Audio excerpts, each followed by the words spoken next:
Praise God. దేవునికి మహిమ కలిగాక ఎలా ఉన్నారు మీ కుటుంబ సభ్యులండి? ప్రతిరోజు ప్రార్థన చేసుకున్నారా? తప్పక ఈ యొక్క వాగ్దానం ఇతరులకు షేర్ చేయండి. అనేక మంది చూడడం వల్ల, వినడం వల్ల సువార్త అందించబడుతుంది. ఏదో రకంగా ఆదరించబడతారు, ఏదో రకంగా దేవుని యొక్క మాటలు వారి జీవితంలో కార్యం చేస్తారు. రండి కలిసి దేవుని వాగ్దానం చూద్దాం. మరి 1 యోహాను రాసిన పత్రిక 4వ అధ్యాయం 4వ వచనం, మీలో ఉన్నవాడు లోకంలో ఉన్నవాడి కంటే గొప్పవాడు. ప్రియులారా, మనం ఒక్కొక్కసారి సమస్య వచ్చినప్పుడు మన యొక్క స్థితిని బట్టి, మనకున్న సమస్యను బట్టి కృంగిపోతాం, భయపడతాం. ఎదుటి వారికి ఉన్న బలాన్ని బట్టి, ఎదుర్కొన్నటువంటి వారి స్థితిని చూసి మనం భయపడతాం, మనకు ఎవరు లేదనుకుంటాం. కానీ దేవుని వాక్యం ఏముంటుంది?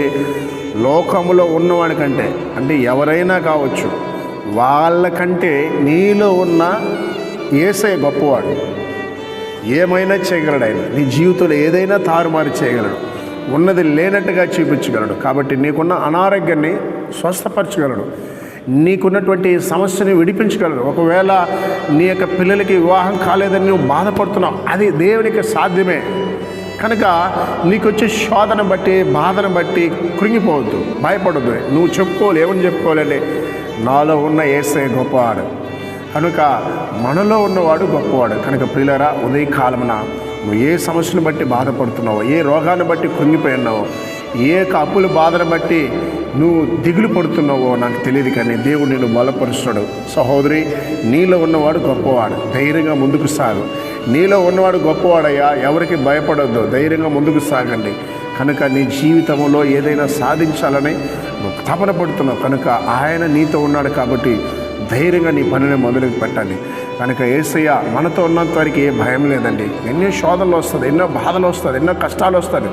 అయినా మన పిరికివారుగా ఉండకూడదు. నా దేవుడు నాలో ఉన్నాడు, ఆయన నడిపించగలుగుతాడు.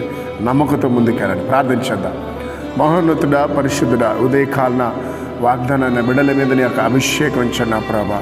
ఎందరైతే నా ప్రభా దూరదేశంలో ఉన్నారో తెలుగువారు, వాళ్ళందరినీ రక్షించిన ప్రభా. ఈరోజు ఎమర్జెన్సీ ఐసీ వార్డులు ఎవరైతే ఉన్నారో ఆ ప్రతి రోగిని ముట్టినైనా స్వస్థపరిచిన ప్రభా. ప్రతి గుండె జబ్బుతో బాధపడుతున్నారు, క్యాన్సర్తో బాధపడుతున్నారు, లివర్తో బాధపడుతున్నారు, ఆస్తమాతో వాళ్ళందరినీ ఇప్పుడే ముట్టమని ప్రార్థిస్తున్నాం. ముఖ్యంగా కుటుంబంలో సమస్యలైనా, తగాదాలైనా ప్రభా వారికి సమాధానం దయచింది. యవ్వన బిడ్డల్ని సాధారణ బహుగా శోధిస్తున్నారు. ప్రతి యవ్వనస్తునైనా మీరు రెక్కల కింద భద్రపరచండి. ప్రతి యవ్వన బిడ్డల్ని కాపాడమని ప్రార్థిస్తున్నాం. ఈ కడవరి దినాలన్నా రక్షణ సువార్త అందించబడుటకు సహాయం చేయండి. మరొకసారి ఈరోజు పుట్టినరోజు వివాహం దిన జరుపుకున్న బిడ్డలు దీవించమని యేసు నామములో ప్రార్థిస్తున్నాం తండ్రి. ఆమేన్.